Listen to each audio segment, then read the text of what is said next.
नमस्कार दोस्तों, online YouTube channel पर आपका स्वागत है। दोस्तों, हम लोग आज चर्चा करेंगे वायु परिवहन की। दोस्तों, परिवहन जो है ये परिवहन को मुख्य रूप से तीन प्रकार का माना जाता है।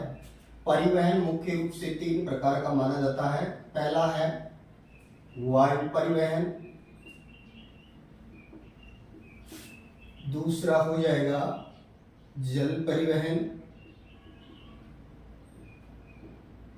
और तीसरा जो साधन बनता है परिवहन का वो है स्थल परिवहन।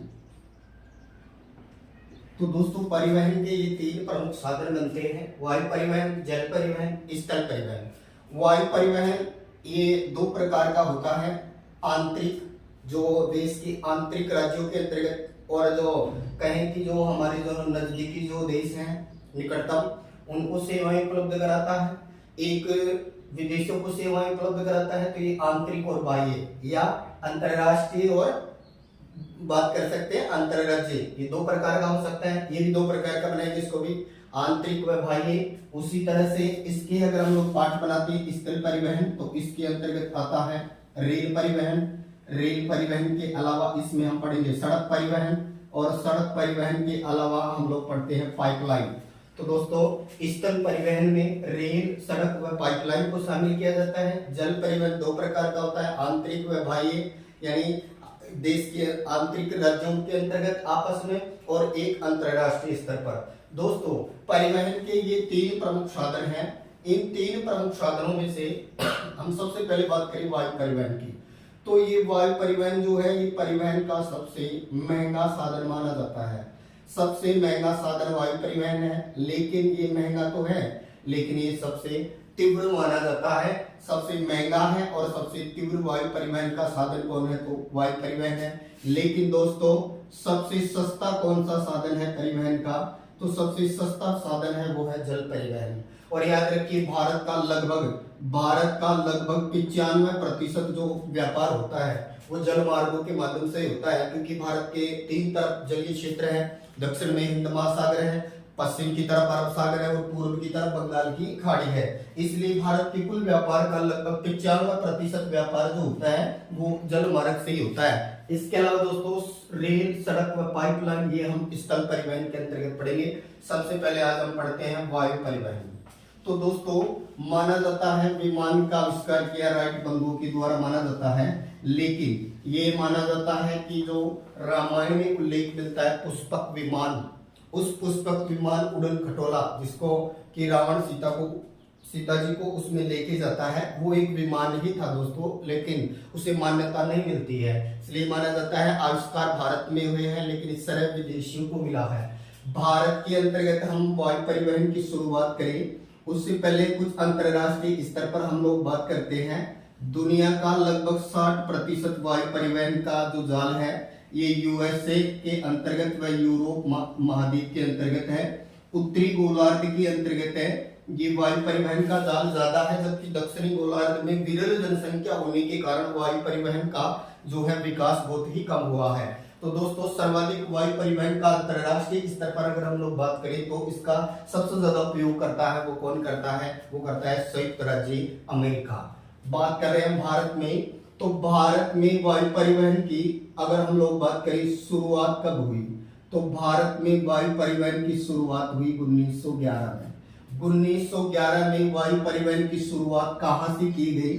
तो ये जो उत्तर प्रदेश है, इस उत्तर प्रदेश राज्य के नैनी नामक स्थान से की गई। नैनी से और इलाहाबाद, जिसका नाम वर्तमान में प्रयागराज हो गया है, इलाहाबाद या प्रयागराज के बीच हुई।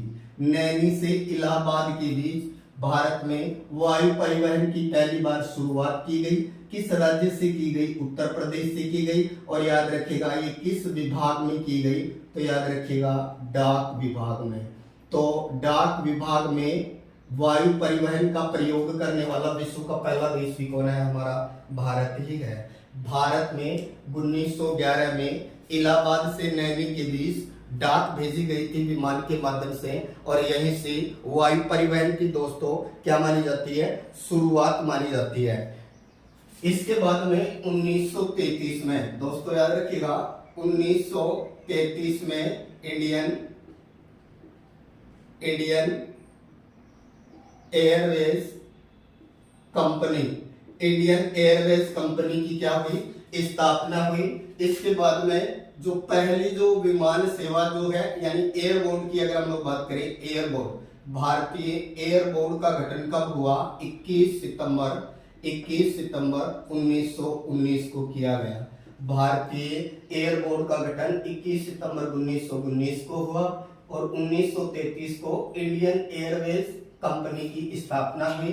इसके नेक्स्ट बात करें दोस्तों हम लोग, तो जो पहली जो विमान सेवा जो भारत से स्टार्ट हुई, पहली विमान सेवा की शुरुआत कहां से हुई, तो ये मुंबई से और कराची के बीच हुई। मुंबई से कराची के बीच हुई और माना जाए कि ये कब हुई, तो ये 1920 में पहली विमान सेवा कहां से कहां तक चली, तो मुंबई से और कराची के बीच 1920 में पहली विमान सेवा की दोस्तों क्या मानी जाती है, शुरुआत मानी जाती है। अब जब भारत आजाद हुआ तब हमारे यहाँ पर माना जाता है कि भारत आजादी के समय की अगर हम लोग बात करें तो हमारे यहाँ पर जो विमान कंपनियां यानी जो विमान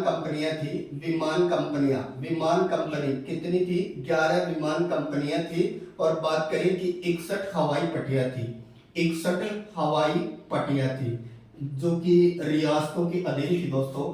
11 विमान कंपनियां थी, 61 हवाई पट्टियां थी। ये कब की बात है, तो ये है 1947 की। लेकिन जब भारत आजाद हुआ, आजादी के बाद में 1953 में भारत सरकार के द्वारा वायु परिवहन का राष्ट्रीयकरण कर दिया गया। भारत सरकार द्वारा वायु परिवहन का क्या कर दिया गया, राष्ट्रीयकरण। कब किया, 1953 में। अब यहाँ पर दो विशेष बना दिए गए, एक को नाम दिया गया यानी एक तो आंतरिक भाग में जो ये कहे कि सेवाएं उपलब्ध कराएगी और एक बाह्य भाग के अंतर्गत सेवाएं उपलब्ध कराएगी यानी इंडियन एयरलाइंस और एयर इंडिया। इंडियन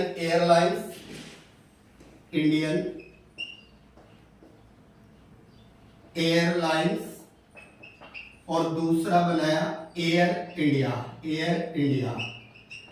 तो दोस्तों ये एयर इंडिया विदेशों को सेवाएं उपलब्ध कराने के लिए बनाया गया और इंडियन एयरलाइंस या आंतरिक भाग और पड़ोसी देशों को सेवाएं उपलब्ध कराने के लिए। फिर 2007 में इन दोनों को एक ही कर दिया गया। और वर्तमान की बात करें तो वर्तमान में जो सेवाएं उपलब्ध कराता है ये एयर इंडिया के नाम से जानी जाती है। हमारी जो ये कहें कि जो विमान सेवा है इसको वर्तमान एयर इंडिया के नाम से जाना जाता है। दोस्तों 1 अप्रैल याद रखिएगा, 1 अप्रैल 1995 को भारतीय जो कहे कि जो विमान प्राधिकरण है इसकी स्थापना की गई। भारतीय विमानपत्तनम प्राधिकरण की स्थापना कब की गई दोस्तों, तो याद रखिएगा 1 अप्रैल 1995 को। 1 अप्रैल 1995 को भारतीय विमानपत्तनम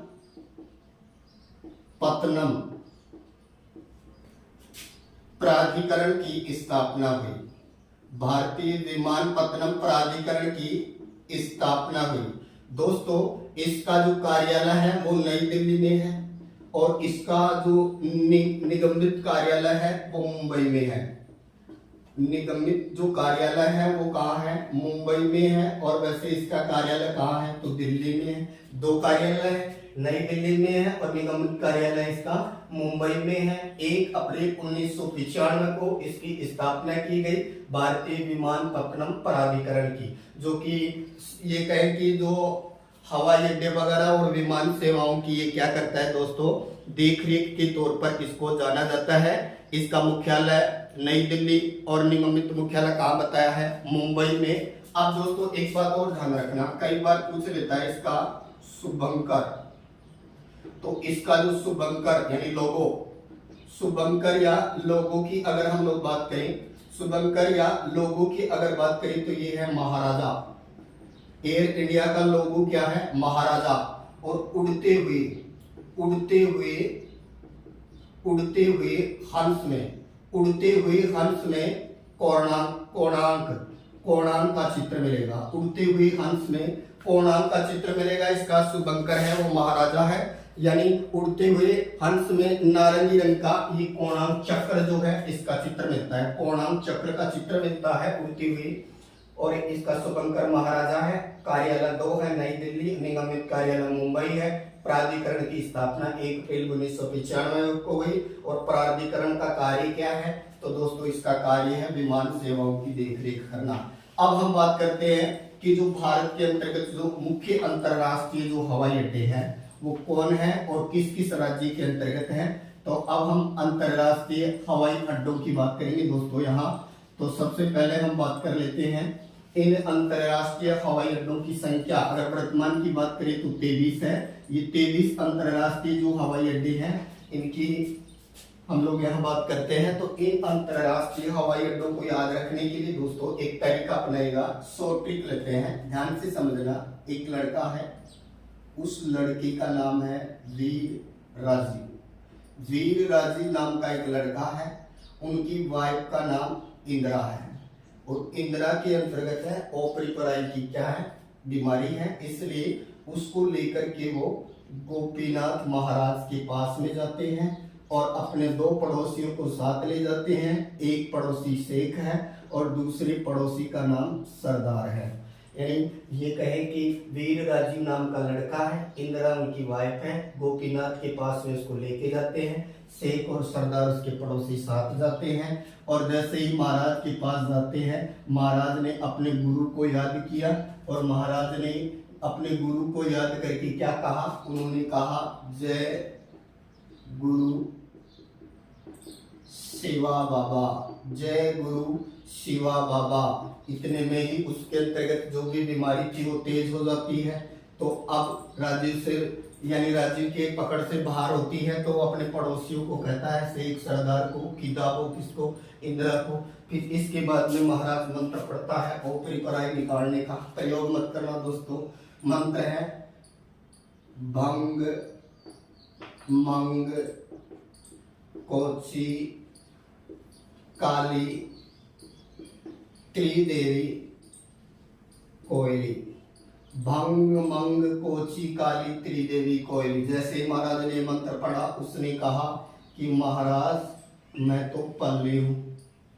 फिर महाराज ने पूछ लिया कि पल्ली कौन? तब उसने बताया कि नेता अन्ना हजारे की पत्नी, नेता अन्नालाल चौधरी की। कौन थी वो? अन्नालाल चौधरी के पत्नी। ये दोस्तों याद रखने के लिए एक तरीका है, वैसे हमें डायरेक्ट ही याद रखना होगा। इसके अंतर्गत 23 अंतरराष्ट्रीय जो हवाई अड्डे हैं उनको याद रखने के लिए एक ट्रिक अपनाई है कि एक लड़का है वीर राजीव नाम का, उनकी वाइफ का नाम इंदिरा है, जिसमें कोई विशेष बीमारी है। इस बीमारी को निकालने के लिए या निकलवाने के लिए वो अपने 2 पड़ोसी शेख सरदार को साथ लेके गोपीनाथ महाराज के पास जाते हैं। जैसे महाराज के पास जाते हैं, महाराज बोलता है जय गुरु शिवा बाबा। तो उसके अंतर्गत बीमारी तेज होती है। पहले उसको कौन पकड़ रखा था? राजीव। अब वो पड़ोसियों को बोलता है शेख सरदार को कि दाबो इसको। इसके बाद में महाराज मंत्र पढ़ता है बंग मंग कोची काली त्रिदेवी कोयली। जैसे ही मंत्र पढ़ा उसने कहा कि मैं पल्ली हूँ। तो पूछा पल्ली कौन? तो नेता अन्नालाल चौधरी की पत्नी। दोस्तों आप देखिए कैसे याद रखिए। नंबर 1, 2, 3, 4, 5 और 6। इसके बाद में 7, 8, 9, 10, 11, फिर आगे चले 12, 13, 14, 15, 16, 17, 18, 19। इसके बाद 20, 21, 22 और 23 अंतरराष्ट्रीय हवाई अड्डे निकालेंगे लोग। सबसे पहले है वीर। वीर से बनेगा वीर सावरकर अंतरराष्ट्रीय हवाई अड्डा। और दोस्तों याद रखिए वीर सावरकर अंतरराष्ट्रीय हवाई अड्डा है, ये अंडमान निकोबार के अंतर्गत है। और ये कहां पर है? तो ये है पोर्ट ब्लेयर में। तो वीर सावरकर अंतरराष्ट्रीय हवाई अड्डा कहाँ है? पोर्ट ब्लेयर में है और पोर्ट ब्लेयर अंडमान निकोबार की राजधानी भी है। और पोर्ट ब्लेयर भारत की 13 बड़ी बंदरगाहों में से एकमात्र बंदरगाह जो भारत की मुख्य भूमि पर नहीं है, तो वो कौन बंदरगाह है? पोर्ट ब्लेयर ही है दोस्तों। अब बात करते हैं दूसरा, राजीव आ रहा है यहाँ, तो राजीव से बनाएंगे राजीव गांधी अंतरराष्ट्रीय हवाई अड्डा हैदराबाद। तो राजीव गांधी अंतरराष्ट्रीय हवाई अड्डा कहाँ है दोस्तों? ये हैदराबाद के अंतर्गत है। याद रखिए, ये भारत का पहला ग्रीनफील्ड एयरपोर्ट है। ग्रीनफील्ड एयरपोर्ट का मतलब ये होता है दोस्तों कि जब पुराना हवाई अड्डा हो जाता है तो उसके आसपास दूसरा हवाई अड्डा डेवलप कर दिया जाता है जो कि आधुनिक सुविधाओं से युक्त होता है। तो राजीव गांधी अंतरराष्ट्रीय हवाई अड्डा हैदराबाद और वीर सावरकर वाला कहाँ बताया है? पोर्ट ब्लेयर में। फिर आ रहा है इंदिरा गांधी अंतरराष्ट्रीय हवाई अड्डा, और ये ध्यान रखना दोस्तों, ये है नई दिल्ली में। अंतरराष्ट्रीय हवाई अड्डा नई दिल्ली, इंदिरा गांधी अंतरराष्ट्रीय हवाई अड्डा नई दिल्ली। फिर है महाराज गोपीनाथ महाराज अंतरराष्ट्रीय हवाई अड्डे की अगर हम लोग बात करें कि ये जो लोकप्रिय गोपीनाथ महाराज अंतरराष्ट्रीय हवाई अड्डा है, ये दोस्तों कहाँ है? तो याद रखिए गुवाहाटी असम में है। फिर आता है शेख अल आलम अंतरराष्ट्रीय जो हवाई अड्डा है दोस्तों, ये है श्रीनगर में, जो झेलम नदी के किनारे है, और श्रीनगर को बसाया था सम्राट अशोक ने। फिर आता है सरदार पटेल अंतरराष्ट्रीय हवाई अड्डा दोस्तों अहमदाबाद, जो साबरमती नदी के किनारे है, जिसे भारत का बोस्टन के नाम से जाना जाता है और भारत का मैनचेस्टर भी बोलते हैं दोस्तों। जबकि उत्तरी भारत का मैनचेस्टर कानपुर है और दक्षिण का कोयम्बटूर है। फिर बात करें दोस्तों, आगे है जैसे बनेंगे जयपुर अंतरराष्ट्रीय हवाई अड्डा या सानानी अंतरराष्ट्रीय हवाई अड्डा, तो ये जयपुर में ही है दोस्तों।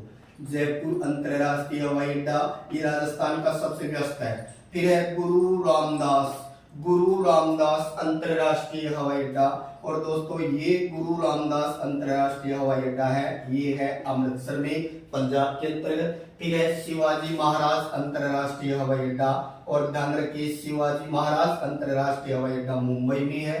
फिर है बाबा भीमराव अंबेडकर अंतरराष्ट्रीय हवाई अड्डा, और ये नागपुर के अंतर्गत है। फिर है दाबू मिल अंतरराष्ट्रीय हवाई अड्डा, ये गोवा में है। दाबू मिल कहाँ है? गोवा में है। बाबा भीमराव अंबेडकर वाला नागपुर में है। शिवाजी महाराज या छत्रपति शिवाजी महाराज वाला मुंबई में है। गुरु रामदास वाला अमृतसर में है, और जयपुर वाला जयपुर में ही है। इसके नेक्स्ट दोस्तों बंगलुरु, ये बंगलुरु में ही है, नाम भी यही है, बंगलुरु अंतरराष्ट्रीय हवाई अड्डा बंगलुरु, और मंगलुरु अंतरराष्ट्रीय हवाई अड्डा मंगलुरु, दोनों ही कर्नाटक में है। फिर कोची अंतरराष्ट्रीय हवाई अड्डा ये केरल में है दोस्तों। कोची अंतरराष्ट्रीय हवाई अड्डा ये केरल में है। कालीकट अंतरराष्ट्रीय हवाई अड्डा, तो ये कालीकट जो अंतरराष्ट्रीय हवाई अड्डा है ये केरल के अंतर्गत है। त्रिवेंद्रम अंतरराष्ट्रीय हवाई अड्डा ये भी केरल में है। देवी से बनाएंगे देवी अहिल्याबाई होलकर अंतरराष्ट्रीय हवाई अड्डा, ये एमपी इंदौर में है। और कोयली से बनाएंगे कोयम्बटूर अंतरराष्ट्रीय हवाई अड्डा, जो कि तमिलनाडु कोयम्बटूर में है, जिसे दक्षिण का ब्रिटेन बोलते हैं। और पल्ली से बनाएंगे तिरुचिरापल्ली अंतरराष्ट्रीय हवाई अड्डा, और ये भी आपका कहाँ है? तमिलनाडु में है। नेताजी सुभाष चंद्र बोस अंतरराष्ट्रीय हवाई अड्डा दोस्तों ये कोलकाता में है। इसी का दूसरा नाम है दमदम बोलते हैं इसको। फिर है अन्ना हजारे अंतरराष्ट्रीय हवाई अड्डा, ये चेन्नई में है। लाल बहादुर शास्त्री अंतरराष्ट्रीय हवाई अड्डा, ये वाराणसी में है। और लास्ट है चौधरी चरण सिंह अंतरराष्ट्रीय हवाई अड्डा, ये लखनऊ में है। दोस्तों ये है 23 अंतरराष्ट्रीय हवाई अड्डे। इसके अलावा कुछ प्रस्तावित अंतरराष्ट्रीय हवाई अड्डे और हैं, कुछ के नामकरण भी चेंज हो जाते हैं। तो ये 23 अंतरराष्ट्रीय हवाई अड्डों को कैसे याद रखेंगे? वीर से वीर सावरकर अंतरराष्ट्रीय हवाई अड्डा पोर्ट ब्लेयर, राजीव से राजीव गांधी अंतरराष्ट्रीय हवाई अड्डा हैदराबाद, इंदिरा से इंदिरा गांधी अंतरराष्ट्रीय हवाई अड्डा नई दिल्ली, गोपी से लोकप्रिय गोपीनाथ महाराज अंतरराष्ट्रीय हवाई अड्डा गुवाहाटी, शेख से शेख अल आलम अंतरराष्ट्रीय हवाई अड्डा श्रीनगर, सरदार से सरदार पटेल अंतरराष्ट्रीय हवाई अड्डा अहमदाबाद, जय से जयपुर अंतरराष्ट्रीय हवाई अड्डा जयपुर, और गुरु से गुरु रामदास अंतरराष्ट्रीय हवाई अड्डा अमृतसर पंजाब, शिवा से छत्रपति शिवाजी महाराज अंतरराष्ट्रीय हवाई अड्डा मुंबई, बाबा से बाबा भीमराव अंबेडकर अंतरराष्ट्रीय हवाई अड्डा नागपुर, दाबोमिल अंतर्राष्ट्रीय हवाई अड्डा गोवा, और बंगलुरु अंतर्राष्ट्रीय हवाई अड्डा कर्नाटक, मंगलुरु अंतर्राष्ट्रीय हवाई अड्डा भी कर्नाटक, कोच्चि, कालीकट और त्रिवेंद्रम ये तीनों ही केरल के अंतर्गत है। देवी अहिल्याबाई है ये होलकर के अंतर्गत है। कोयम्बटूर अंतर्राष्ट्रीय हवाई अड्डा कोयम्बटूर में। तिरुचिरापल्ली अंतर्राष्ट्रीय हवाई अड्डा ये भी तमिलनाडु में है, जगह का नाम भी तिरुचिरापल्ली है। नेताजी सुभाष चंद्र बोस अंतर्राष्ट्रीय हवाई अड्डा कोलकाता। अन्ना हजारे वाला चेन्नई में है। लाल बहादुर शास्त्री के नाम पर है वो वाराणसी में है। और किसान नेता चौधरी चरण सिंह के नाम पर, जिन्होंने एक बार भी लोकसभा का सामना नहीं किया, चौधरी चरण सिंह के नाम पर अंतर्राष्ट्रीय हवाई अड्डा है वो है लखनऊ। दोस्तों चैनल को लाइक करें, सब्सक्राइब करें और ज्यादा से ज्यादा दोस्तों शेयर करें। Thank you.